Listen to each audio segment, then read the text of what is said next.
জানিয়ে দেব সর্বশেষ আপডেট বাংলা সংবাদ। শুরুতেই শিরোনাম। আওয়ামী লীগের মতো করলে একই দশা আমাদেরও হবে, মির্জা ফখরুল। এদিকে জাতিসংঘের সামনে 15 বছর বিএনপি যা করেছে, আওয়ামী লীগ এবার তাই করবে, থাকছে বিস্তারিত প্রতিবেদন। এবং সর্বশেষ জানিয়ে দেব অন্তর্বর্তী সরকার যাতে নিজেরাই নিজেদের ব্যর্থতার কারণ না হয়ে দাঁড়ায়, তারেক রহমান। এতক্ষণ শুনছিলেন সংবাদ শিরোনাম, এখন থাকছে বিস্তারিত।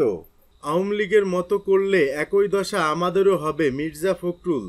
টানা 15 বছর ক্ষমতায় থাকাকালে আওয়ামী লীগ যা করেছে এবং যেভাবে গণ অভ্যুত্থানে তাদের বিদায় হয়েছে, সেটা বিএনপি করলেও দলটির পরিণতি একই হবে বলে মনে করেন মহাসচিব মির্জা ফখরুল ইসলাম আলমগীর। এজন্য দলের নেতাকর্মীদের সতর্ক করেছেন তিনি। বুধবার দুপুরে ঠাকুরগাঁয়ের হরিপুর উপজেলা বিএনপি আয়োজিত এক জনসভায় প্রধান অতিথির বক্তব্যে তিনি এসব কথা বলেন। নেতাকর্মীদের সতর্ক করে ফখরুল বলেন, আজকে আমরা এই মুক্ত বাংলাদেশে বাস করছি, কিন্তু মনে রাখবেন এই মুহূর্ত সেই পর্যন্ত মুক্ত ও স্বাধীন থাকবে যতদিন আমরা মুক্ত ও স্বাধীন রাখতে পারবো। আমরাও আওয়ামী লীগের মতো শুরু করলে তাদের মতোই একই দশা আমাদেরও হবে। সেই জন্য বিশেষ করে বিএনপির নেতাকর্মীদের মানুষের ভালোবাসা অর্জন করতে হবে। কারো প্রতি অন্যায়, অত্যাচার এবং অবিচার করা যাবে না। বিএনপি মহাসচিব বলেন, ফ্যাসিবাদী হাসিনা সরকার আন্দোলনে 2000 ছাত্র জনতাকে খুন করেছে। অনেকের হাত পা ছুটে গেছে, কারো মাথার খুলি উড়ে গেছে। সংখ্যালঘু সম্প্রদায়কে নির্ভয় দিয়ে বিএনপি মহাসচিব বলেন, দেশে হিন্দু সম্প্রদায়ের মানুষেরা আমাদের আমানত, তাদের রক্ষা করার দায়িত্ব আমাদের। আল্লাহ তাআলা বলেছেন, যে আমানতের খেয়ানত করে সে মুমিন না, তাই এই আমানতকে রক্ষা করতে হবে। সামনে তাদের পূজা আসছে, সেখানে কোথাও যেন কোনো অঘটনা না ঘটে, কারো কোথাও কোনো সম্পত্তি সহ আত্মীয় স্বজনদের উপর যেন অত্যাচার না হয়, সে বিষয়ে সবাইকে সতর্ক থাকতে হবে। নির্বাচন প্রসঙ্গে ফখরুল বলেন, অতীতে মানুষ ভোট দিতে পারেনি, তাই সবাই যেন ভোট দিতে পারে। যার ভোট সেই দেবে, যাকে খুশি তাকে দেবে। সেই ভোটের মধ্য দিয়ে আমরা আমাদের প্রতিনিধি নির্বাচন করব। আগের সিস্টেম থেকে বেরিয়ে আসার এবং ঠিক করার জন্য বর্তমান সরকারকে সময় দিতে হবে। তারা নিরপেক্ষ মানুষ, কোনো দল করে না, কিন্তু দেশটাকে ভালোবেসে দেশের জন্য কিছু কাজ করতে চান। তাই অন্তর্বর্তী সরকারকে সবার সহযোগিতা করতে হবে। ভারত প্রসঙ্গে তিনি বলেন, ভারত অনেক খারাপ কাজ করে, সীমান্তে গুলি করে মানুষ মারে। আমরা ভালোভাবে থাকতে চাই তাদের সাথে, প্রতিবেশী হিসেবে থাকতে চাই তাদের সাথে, কিন্তু আমাদের সাথে কোনো অন্যায় করা হলে তার প্রতিবাদ আমরা জানাবো। জাতিসংঘের সামনে 15 বছর বিএনপি যা করছে, আওয়ামী লীগ এবার তাই করবে।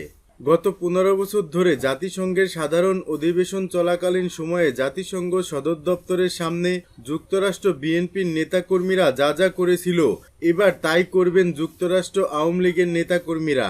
এজন্য তারা প্রস্তুতি নিচ্ছেন। জাতিসংঘের 79তম সাধারণ অধিবেশনে যোগ দিতে 22 সেপ্টেম্বর নিউ ইয়র্কে আসছেন প্রধান উপদেষ্টা ডক্টর মোহাম্মদ ইউনূস।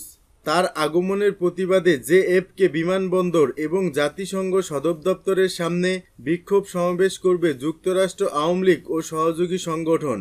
সংবাদ সম্মেলনে 22 সেপ্টেম্বর রোববার দুপুর 2টায় জেএফকে বিমানবন্দরে এবং 27 সেপ্টেম্বর শুক্রবার সকাল 11টায় জাতিসংঘের সদর দপ্তরের সামনে বিক্ষোভ সমাবেশ করা হবে।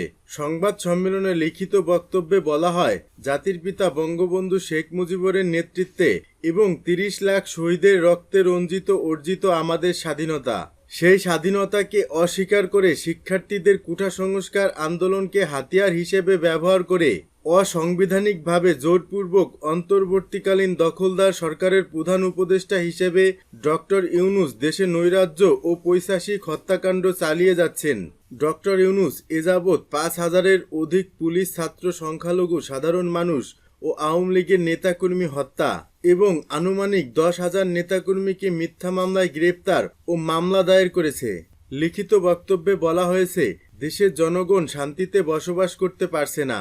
অনির্বাচিত অবৈধ দখলদার সরকারের দমন নীতি ও বিশৃঙ্খলা সৃষ্টির কারণে দেশে আইন বিচার বলে কিছু নেই। পশ্চিমা দেশগুলোর মতো ডক্টর মোহাম্মদ ইউনূস জনগণ বিচ্ছিন্ন সর্বোচ্চ ব্যাংক সুদের সফল ব্যবসায়ীদের একজন। দেশ পরিচালনায় কোনো ধরনের ক্ষমতা তার নেই। নিজেই বলেছেন ছাত্ররা তাকে নিয়োগ দিয়েছেন। তাই স্বাভাবিকভাবে জনগণের নিকট তার কোনো দায়বদ্ধতা নেই। সংবাদ সম্মেলনে বলা হয়, দেশের প্রচলিত নিয়ম আইন ভঙ্গ করে দেশের বিশ্ববিদ্যালয় থেকে শুরু করে স্কুল শিক্ষকদের ছাত্রদের দ্বারা পদত্যাগে বাধ্য করার ফলে শিক্ষা প্রতিষ্ঠানসমূহে অচল অবস্থার সৃষ্টি হয়েছে। প্রশাসনের অবস্থা আরও করুণ। ডিসিরা পর্যন্ত সচিবালয়ে ব্যায়াম করা শুরু করেছে, যা স্বাধীনতার 53 বছরে ঘটেনি। সংবাদ সম্মেলনে লিখিত বক্তব্যে বলা হয়, ডক্টর মোহাম্মদ ইউনূস বাংলাদেশের সংবিধান লঙ্ঘন করে জনগণের ম্যান্ডেট না নিয়ে অবৈধ ছাত্রদের নিয়োগপ্রাপ্ত প্রধান উপদেষ্টা হিসেবে জাতিসংঘের সাধারণ অধিবেশনে অংশগ্রহণ করার যে সংবাদ সম্মেলনে লিখিত বক্তব্যে বলা হয়, ডক্টর মোহাম্মদ ইউনূস বাংলাদেশের সংবিধান লঙ্ঘন করে জনগণের ম্যান্ডেট না নিয়ে অবৈধভাবে ছাত্রদের নিয়োগপ্রাপ্ত প্রধান উপদেষ্টা হিসেবে জাতিসংঘের সাধারণ অধিবেশনে অংশগ্রহণ করার যে কোনো ম্যান্ডেট আইনগত বৈধতা নেই। দেশে হাজার হাজার শহীদদের রক্তের উপর পা দিয়ে অবৈধ প্রধান উপদেষ্টা আসন্ন জাতিসংঘের সাধারণ অধিবেশনে অংশগ্রহণ করা সমীচীন হবে না। আমরা এর তীব্র প্রতিবাদ ও ঘৃণা প্রকাশ করছি। যদি অবৈধ প্রধান উপদেষ্টা যুক্তরাষ্ট্রের মাটিতে আসেন, তাহলে যুক্তরাষ্ট্র আওয়ামী লীগ অঙ্গ ও ভ্রাতৃপ্রতিম সংগঠনের সর্বস্তরের নেতৃবৃন্দ 22 সেপ্টেম্বর রোববার দুপুর 2টায় জেএফকে বিমানবন্দরে এবং 27 সেপ্টেম্বর শুক্রবার সকাল 11টায় জাতিসংঘের সদর দপ্তরের সামনে বিক্ষোভ সমাবেশ করবে। সংবাদ সম্মেলনে বলা হয়, অবৈধ সরকারের অগণতান্ত্রিক, অসাংবিধানিক গণহত্যা ও দেশব্যাপী নৈরাজ্য সৃষ্টির বিরুদ্ধে জনগণ ঐক্যবদ্ধভাবে প্রতিরোধ গড়ে তুলবে। অন্তর্বর্তী সরকার যাতে নিজেরাই নিজেদের ব্যর্থতার কারণ না হয়ে দাঁড়ায়। তারেক রহমান। অন্তর্বর্তী সরকার যেন নিজেরা নিজেদের ব্যর্থতার কারণ না হয়, সেদিকে খেয়াল রাখার পরামর্শ দিয়েছেন বিএনপির ভারপ্রাপ্ত চেয়ারম্যান তারেক রহমান। আন্তর্জাতিক গণতন্ত্র দিবস উপলক্ষে রাজধানীর নয়াপল্টনে আয়োজিত এক সমাবেশে ভার্চুয়ালি যোগ দিয়ে তিনি এ কথা বলেন। তারেক রহমান বলেন, এই অন্তর্বর্তী সরকারকে কোনোভাবেই ব্যর্থ হতে দেওয়া যাবে না। দেশে এবং বিদেশ থেকে নানা উস্কানিতেও জনগণ অন্তর্বর্তী সরকারকে ব্যর্থ হতে দেবে না। তবে অন্তর্বর্তী সরকার যাতে নিজেরাই নিজেদের ব্যর্থতার কারণ না হয়ে দাঁড়ায়, সে ব্যাপারে তাদেরকেও সতর্ক থাকতে হবে। বিএনপির ভারপ্রাপ্ত চেয়ারম্যান আরও বলেন, সংস্কারের পথ ধরে নির্বাচনী রোডম্যাপে উঠবে বাংলাদেশ। তবে এ সরকার যেন পথ হারিয়ে না ফেলে, সেদিকে খেয়াল রাখতে হবে। গত 15 বছরে আওয়ামী লীগ দেশে মাফিয়া শাসন কায়েম করেছে বলে অভিযোগ করেন তারেক রহমান। তিনি বলেন, বিচার বিভাগ সহ প্রতিটি প্রতিষ্ঠানে ফ্যাসিবাদী কায়েম করেছে তারা। পতিত স্বৈরাচার পলায়ন করলেও তাদের দোসররা এখনও রয়ে গেছে। তারেক রহমান বলেন, নির্বাচন কমিশন ও প্রশাসন এমনভাবে সংস্কার করতে হবে যেন সবার কাছে গ্রহণযোগ্য হয়।